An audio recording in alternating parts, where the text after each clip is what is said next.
Bismillahirrahmanirrahim. Assalamualaikum warahmatullahi wabarakatuh. Selamat datang kembali bersama kami di channel Azril Hidayat. Teman-teman sekalian, guru-guru, rekan guru honorer, dimanapun teman-teman berada, dalam kesempatan yang baik ini kembali kami akan mengabarkan informasi terkait dengan pelaksanaan P3K Jabatan Fungsional Guru di tahun 2022. Kita masih menunggu di bulan awal September ya, yang dijanjikan oleh Kemendikbudristek terkait dengan terbitnya nanti juknis atau petunjuk teknis dari pelaksanaan P3K Guru di tahun 2022. Nantinya penempatan guru-guru honorer, kemudian hal-hal yang berkaitan dengan hal tersebut, terutama bagi teman-teman guru yang sudah lolos passing grade, yang memang sangat menantikan bahwa mereka adalah prioritas yang pertama, kemudian penyelesaian mereka adalah prioritas dari pelaksanaan P3K di tahun 2022 ini. Nah, namun sebelum kita masuk di pembahasan, silakan teman-teman yang baru bergabung bersama channel ini, baru saja menemukan channel kami, silakan subscribe dan jangan lupa nyalakan lonceng notifikasinya. Terima kasih. Kita ke pembahasan.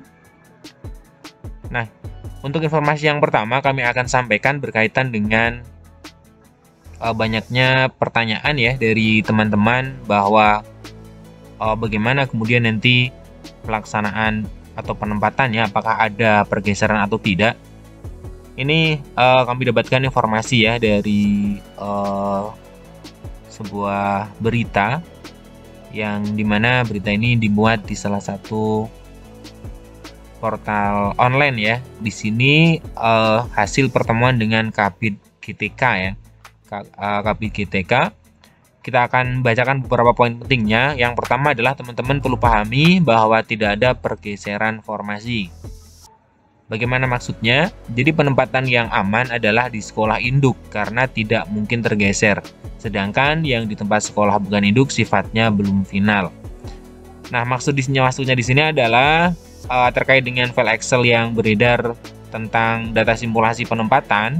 Itu bagi teman-teman yang ditempatkan di sekolah induk, itu tidak mungkin teman-teman itu bisa tergeser ya, karena dapat dipastikan bahwa pemerintah daerah itu membuka formasi bagi teman-teman yang ditempatkan di sekolah induk.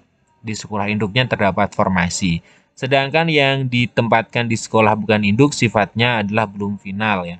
Jadi ini pertemuan bersama dengan Kabid GTK ya.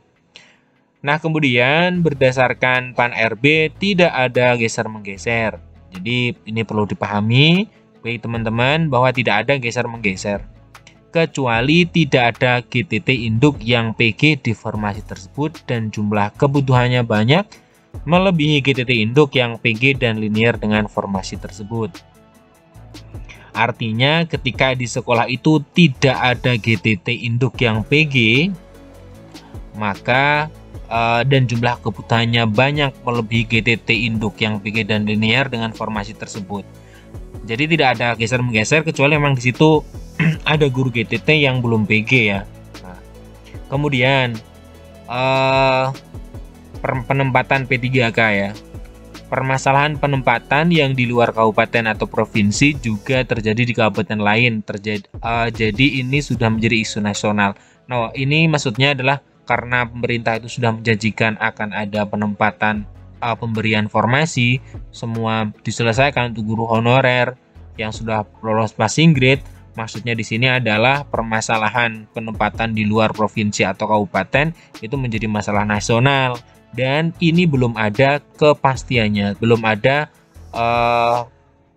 bagaimana akhirnya nanti Kemendikbudristek akan mengakali hal ini karena lagi-lagi kami sampaikan bahwa Bu Nunuk menyampaikan tidak ada yang ditempatkan di luar kabupaten atau provinsi untuk guru yang sudah lolos PG. Antar kabupaten atau provinsi belum melakukan koordinasi apapun apakah menerima atau menolak adanya P3K yang masuk di daerah lain. Namun seperti yang kita lihat ya, dalam video saya terakhir yang saya upload, pertemuan dengan Pak Andika, bahwa sepertinya tidak akan ada guru yang ditempatkan di lain kabupaten atau kota ataupun provinsi karena tidak mungkin provinsi tersebut juga menerima orang dari luar karena prioritasnya memang menyelesaikan guru honorer di daerah tersebut ya. Nah, ini untuk poin kedua.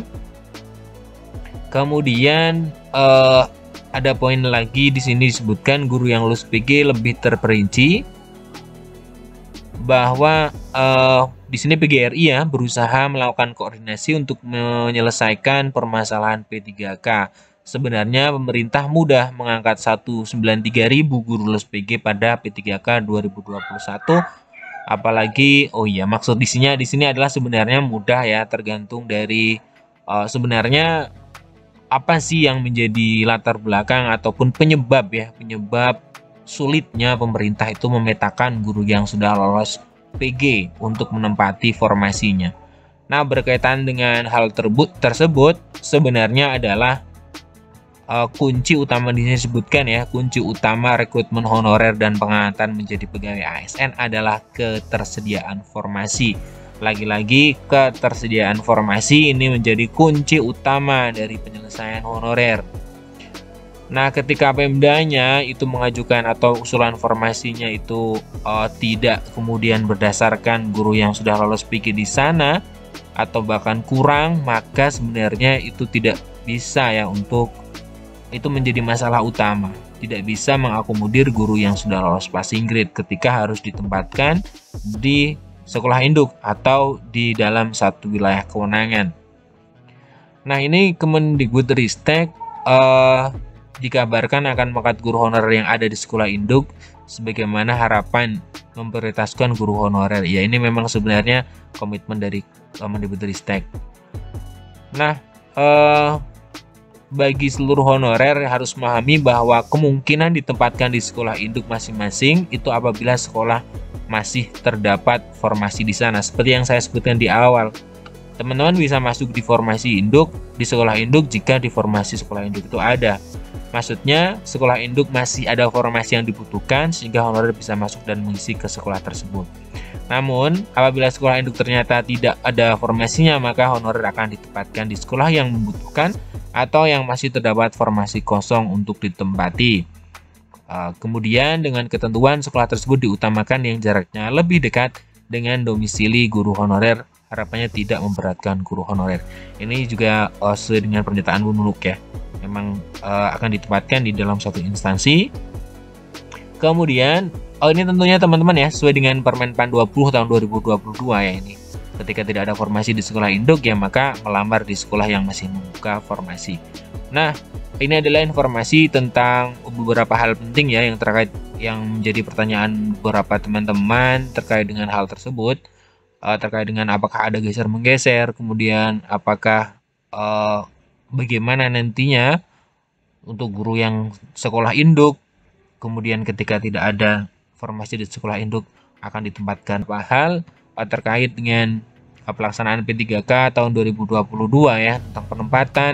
Nah, semoga nanti segera muncul ya, segera memang tidak molor kembali di bulan September. Pemerintah akan mengeluarkan juknisnya atau petunjuk pelaksanaan dari P3K tahun 2022 ini sebagai penjabaran dari Permenpan 20 tahun 2022. Sekian informasi dari kami, semoga bermanfaat. Assalamualaikum warahmatullahi wabarakatuh.